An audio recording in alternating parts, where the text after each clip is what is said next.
I don't want to call this a rant, but this was prompted by this video that I just finished watching from this creator. Her name is Nefisa Zakari.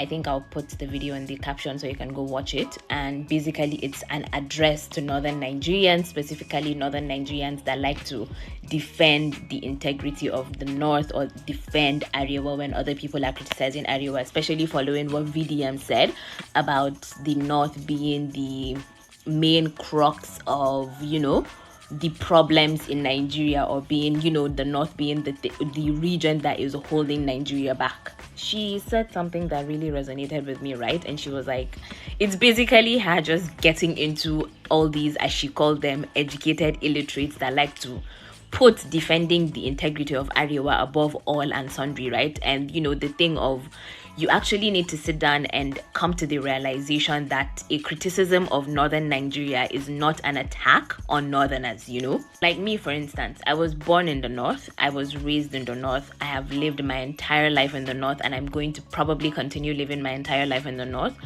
Hopefully not. But so these are people that I know. This is my community. When I talk about the Northern Nigerian society, that's my society. That's my community. I know the people in my society, and I know the people in my community. And it's a thing of, if you love Arewa, you truly love the North, and you want the North to be better, you have to be able to criticize the North, and you have to be able to point out the realities of what we are facing in this specific region. Now, Nigeria's problems, right? Nigeria's problems are national, Corruption is national. Bad governance, it's national, Economic hardship, all of these problems are national. But Northern Nigeria is currently where many of Nigeria's most severe failures of governance are situated. And the thing with me is, when we're talking about the problems of the North, I always feel some type of way when we talk about the various problems or the various issues that we have in the North, as though they are separate issues, right? We talk about insecurity as one issue. We talk about child marriage as another issue. We talk about poverty as a separate issue of its own. Religious extremism is a different topic on its own. Bad governance is a different topic on its own. Bad healthcare system, all of our problems, we basically kind of compartmentalize them. To me, right, I see all of these issues as being symptoms of the same disease, right?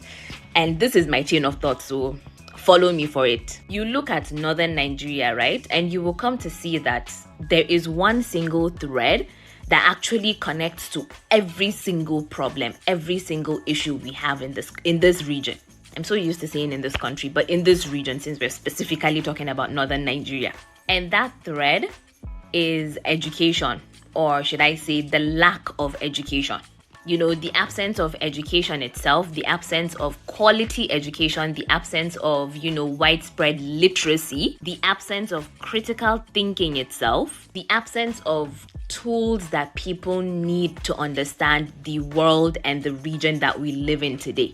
To question what they are told, to demand for better for themselves, to even dare to even think of better for themselves. Because when education fails, right, everything else starts to fail starts to fail after it. It's like a domino effect. When education fails, poverty becomes much easier to sustain. When education fails, manipulation becomes easier.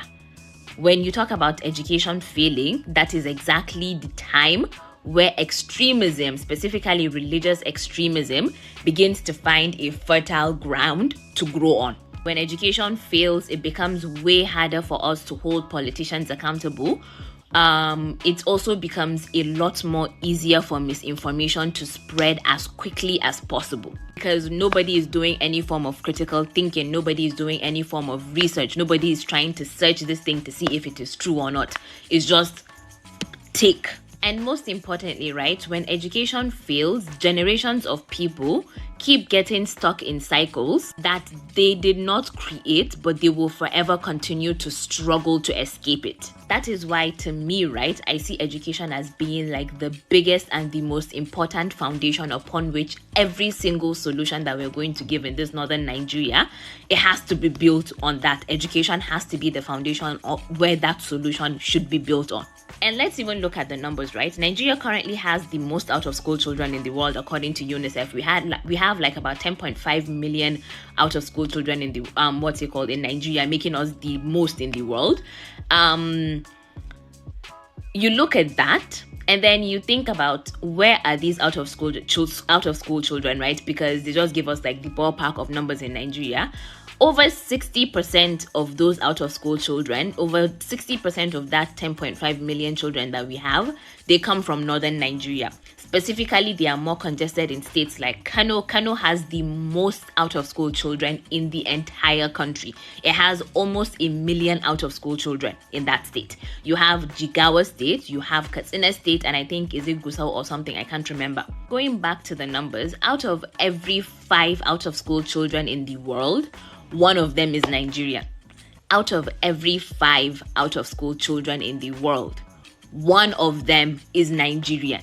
There was also this report that was done in 2022 by, I think, was it Youth Hub Africa or so, in collaboration or with the help of Christian Aid or so, where they ranked the basic performance of basic education performance in the various states in the country. They basically like assessed states using indicators like school attendance, learning outcomes, access to education itself, infrastructure, literacy, numeracy, and the states were like overall compliance with basic education standards. And when the results came out, it was genuinely so jarring. Ondo State came out as number 1, ranking number 1 with 98%. FCT came out as second with 96%. Ebonyi was third with 90%. Rivers was fourth with 85%. Imo was fifth with 80%. Now, what was the most jarring to me regarding that list was the fact that almost every single top performing state on that list came from southern Nigeria. It came from the south. FCT was the only northern entry on that list. On the top 10, FCT was the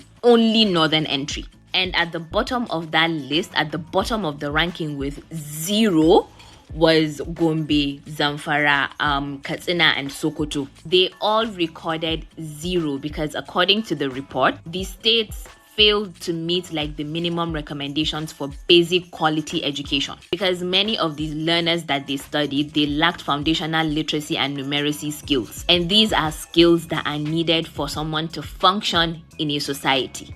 Every time we talk about like the conversation of education, oh, but there are brilliant people in the north, there are brilliant people in the north. The brilliant people in the north actually make up an alarming minority. Hope you know that. The brilliant people that we can actually see that get the opportunity to show their brilliance and to use their brilliance to go up in life, they make up an alarming minority. How many future doctors do you think never made it to secondary school? How many future engineers do you think never learned how to read? How many future scientists never sat in the 4 walls of a classroom? How many future teachers do you think exist in northern Nigeria that never received an education themselves? When we talk about like out of school children in the north, right? We're not talking about an isolated issue. We're not talking about something that's isolated. We're talking about a systemic crisis, a systemic failure. Because what is going on regarding education in northern Nigeria, it's not an accidental thing. It's not a coincidence. It is something that is incredibly intentional and deliberate. Who benefits from a population that is poor? Please tell me. Who benefits from a population that is not educated and is easy to manipulate? Who benefits from a population that not just lacks access to information, but lacks the ability to look for that information? Please tell me. Northern Nigeria alone carries a large proportion of Nigeria's entire population. Northern Nigeria alone, the population in Northern Nigeria alone carries a lot of social, electoral, and political influence. The easiest way for people in power to maintain the power that they have is to ensure that that large population that they have continues to be dependent on them. Someone who is educated is much harder to deceive. A person who can think critically is much harder to manipulate. And a person who understands their right is harder to exploit. If someone can independently access information, that person is going to be harder to control. That is why ignorance is such a powerful tool.